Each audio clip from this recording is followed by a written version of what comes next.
सुखद आदि मेरा है, कितना दुखद अंत मेरा।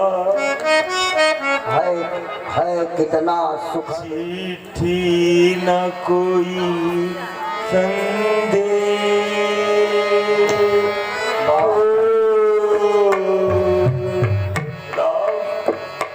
चिट्ठी न कोई संदेश, जाने वो कौन सा देश, कहाँ तुम चले गए।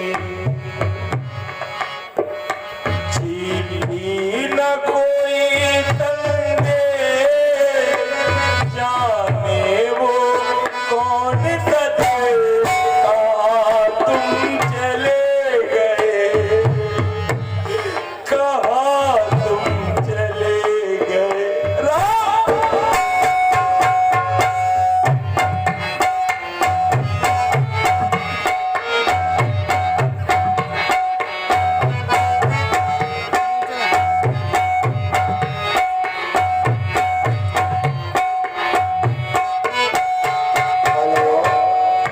चिट्ठी नहीं संदेश, कितने सुंदर।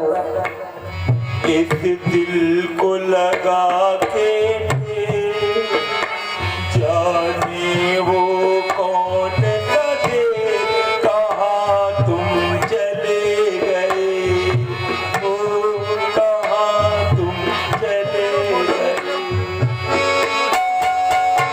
चिट्ठी न कोई संदेश, जाने वो कौन सा देश, कहाँ तुम चले गए, ओ कहाँ तुम चले गए।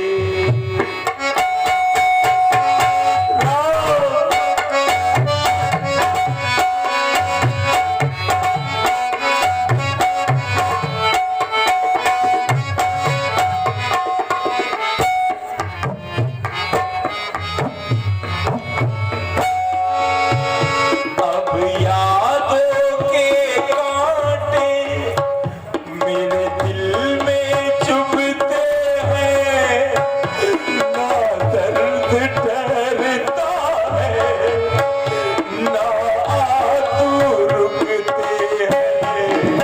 अब यादों के कांटे मेरे दिल में चुभते हैं, ना दर्द ठहरता है, ना आंसू रुकते हैं। ऐ दिल आदरणीय हमारे बाबा अवस्थी जी की ओर से 20 रुपए दशरथ जी को तथा एक ये पुरस्कार, बहुत ही अच्छा पुरस्कार जो प्रतिदिन देते हैं। रामलीला का चैनल नाम है संसार, रामलीला संसार चैनल वालों की ओर से ये 50 रुपए दशरथ जी के लिए भेंट है। भाई रामलीला संसार चैनल वालों का इसी तरह से हर एक जगह पर चैनल चलता रहे। बहुत बहुत धन्यवाद। अब यादों के कांटे मेरे दिल में चुभते हैं, ना दर्द ठहरता है, ना आंसू रुकते हैं। जल्दी से छुड़ा कर यूं छोड़ के मेरा साथ,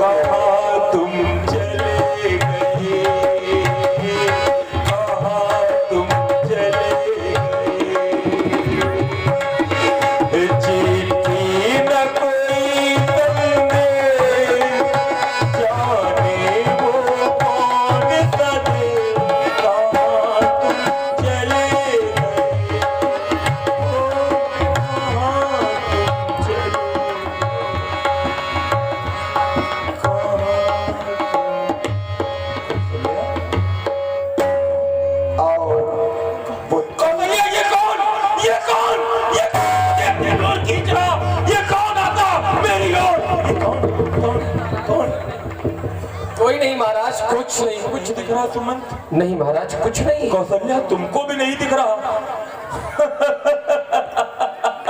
तुमको कैसे दिखेगा सुमंत?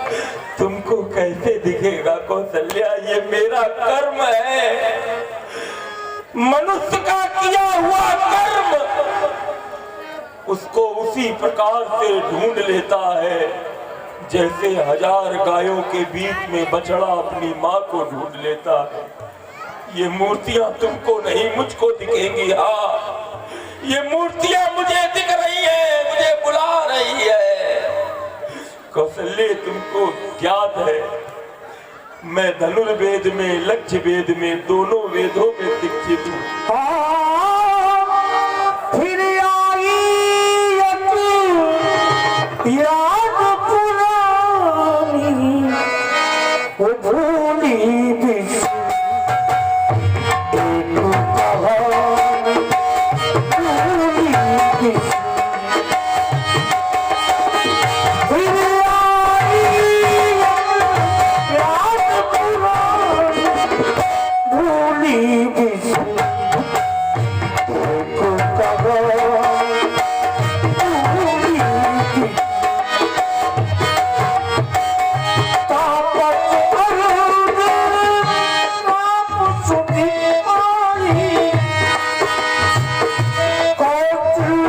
बिसरी।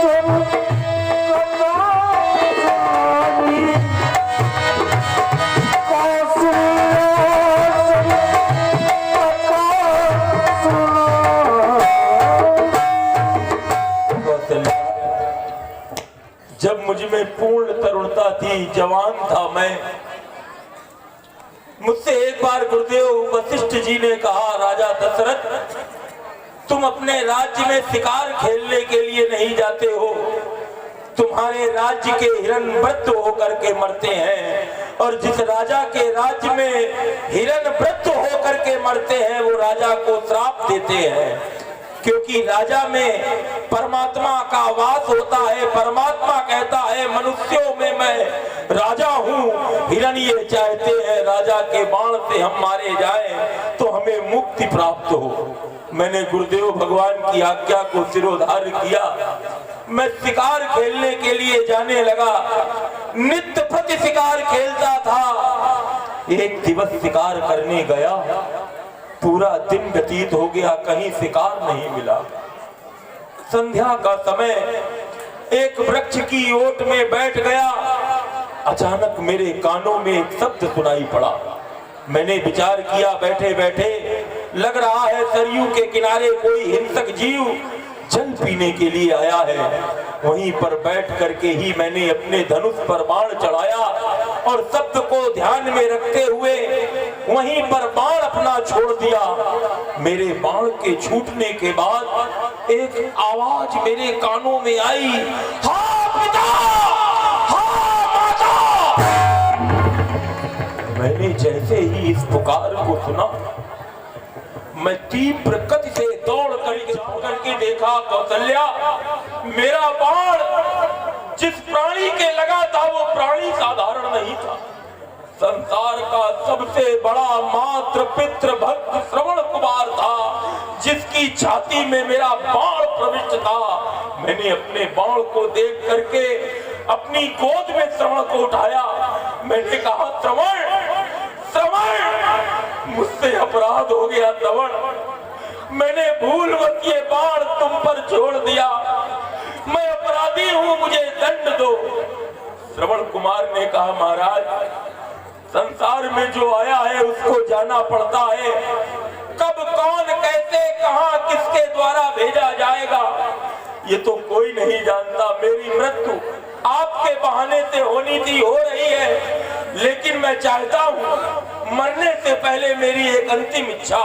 मैंने कहा, श्रवण, तुम मेरे सामने मरो और ये मैं देखता रहूं। नहीं, मैं अभी देवलोक पर चढ़ाई करके अमृत लाऊंगा, तुमको जीवित करूंगा, मैं मरने नहीं दूंगा श्रवण तुमको, और तुम मरो, मैं देखता रहूं। नहीं, श्रवण कुमार ने कहा, नहीं महाराज, मेरी एक अंतिम इच्छा है। क्या? मैं अपने अंधे माता पिता को तीर्थाटन कराने के लिए निकला था। मेरे माता पिता को प्यास लगी थी, मैं जल लेने के लिए आया था। मैं केवल यही प्रार्थना करता हूँ आपसे, ये जल ले जाकर के मेरे माता पिता को पिला दीजिए। मैंने जल की झारी उसके हाथ से ली, इतने में ही श्रवण ने प्राण त्याग दिए। मैं जल लेकर के बड़े भारी पैरों से चल करके आया, देखा एक स्थान पर उसके माता पिता नेत्रहीन बैठे हैं, अपने पुत्र की राह देख रहे थे। मैंने जल का पात्र ले जाकर के कहा, हे पिता लो जल ग्रहण करो। मेरी आवाज सुन करके श्रवण के पिता ने कहा, अरे बेटा श्रवण, क्या हो गया तेरी आवाज को? तेरी तबीयत तो ठीक है ना मेरे लाल? मैंने विचार किया, इनके नेत्र नहीं है, नहीं बताऊंगा तो नहीं जानेंगे, लेकिन ना, अपने कुल की परंपरा, याद आया धर्म, याद आया कर्तव्य, याद आई निष्ठा कि दशरथ इतना स्वार्थी नहीं हो सकता। मैंने कहा, नहीं नहीं पिता, मैं आपका पुत्र श्रवण नहीं हूँ। कौन हो तुम? मैंने बताया, मैं चक्रवर्ती इंद्रपाल दशरथ हूँ। अरे दशरथ, तुम जल लाए हो? जल लेने के लिए मेरा पुत्र गया था, मेरा पुत्र श्रवण नहीं आया, तुम जल लाए? मैंने फिर सोचा कि ना बताऊं, लेकिन ना चाहते हुए भी मैंने पूरी घटना बताई। मुझसे श्रवण के पिता ने कहा, लाओ दशरथ जल दो। लाया है जल, ला दे जल, ना दे मत दे, निर्जल ही प्राण गवाएंगे। जिस जगह गया है श्रवण मेरा, बस उसी जगह हम जाएंगे, लेकिन मरने से पहले एक श्राप दूंगा। आज जैसे पुत्र के वियोग में मैं मर रहा हूँ, एक दिन तू भी पुत्र के वियोग में मरेगा। इतना कह करके शांतनु ने अपने प्राण त्याग दिए। मैंने सोचा एक दो हत्याएं हो गई, तीसरे को बचा लूं। मैंने कहा, माँ तुम तो जल पी लो। माता ज्ञानावती ने कहा, अरे दशरथ, तूने मेरी गोद उजाड़ दी। अरे दशरथ, तूने मेरा सुहाग उजाड़ दिया। जल पी करके करूंगी भी तो क्या, लेकिन मरने से पहले मैं भी श्राप देती हूँ। तुझे एक नहीं, दो नहीं, तीन नहीं, चार चार पुत्र प्राप्त होंगे, चार चार। लेकिन जब तेरा अंत समय आएगा, तब तेरे पास कोई पुत्र नहीं होगा। देखो देखो श्राप कितना सख्त है। चार बेटे हैं मेरे, लेकिन आज मेरे पास कोई नहीं। सच है दुनिया मतलब की है। हेलो, बड़ा सुंदर चल रहा है। और ये आ गए आदित्य ठाकुर, रजत ठाकुर, आनंद दुबे, आशुतोष दुबे एवं हर्ष चौरसिया, पांचों बालकों की ओर से 50 रुपए दशरथ जी को बहुत बहुत धन्यवाद। एवं हाँ, जय जय। हाँ, ठीक है। सच है दुनिया मतलब की है, इस मतलब वाली दुनिया में यही हालत हम सब की है। सच है दुनिया मतलब की है, ऐसा अस्तित्व निरर्थक है। धिक है ऐसे नर जीवन पर, जब अपना ही अधिकार नहीं, अपने तन पर, अपने मन पर। बहुत सुंदर कारुणिक चल रहा है प्रसंग। कलाकार से कलाकार जब प्रभावित हो जाए तो समझ लेना सीमा पार हो गई। हमारे सुशील व्यास जी जो चित्रकूट से पधारते हैं, आपकी ओर से ये 50 रुपए दशरथ जी के लिए भेंट है। बहुत बहुत धन्यवाद। दुनिया जब तू नहीं छोड़ रही तुरंगा न्याय, तो हम भी फिर क्यों नहीं सोचे अन्य उपाय, सोचे अन्य उपाय। अरे तू दुर्बलता दे, चिंता दे, कष्ट दे इस मलिन मन को। नहीं नहीं, बहुत हुआ, बहुत हुआ, अब छोड़ेंगे इस जीवन को। रानियों तुम अपना काम करो, दासियों तुम अपना काम करो। हे रामचंद्र 14 वर्षों तुम वन में ही आराम करो। बादलों बादलों सदा की नाई तुम चौमासे में छाते रहना। सूरज इस अयोध्या की महल पर तुम यूं ही आते जाते रहना। अरे जुगनू जुगनू, तू दीपक की तरह धोखा दे देकर जलता है, तू जलता है। तू जलता है, जलता है। केवल अब दशरथ चलता है। अरे सुरपुर परमारथ चलता है, दुनिया में स्वार्थ चलता है। बस्ती के बाहर रथ चलता, महलों में दशरथ चलता है। राम, मैं तुम्हारे पास इस शरीर से नहीं आ सकता, लेकिन आऊंगा, आ रहा हूं। इस शरीर को छोड़ करके उस शरीर से आऊंगा। कोई वरदान हमारे तुम्हारे बीच में बाधा नहीं बनेगा। राम, बना के क्यों बिगाड़ा रे, बना के क्यों बिगाड़ा रे, बिगाड़ा रे नसीबा। ऊपर वाले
राम करो सुरदार।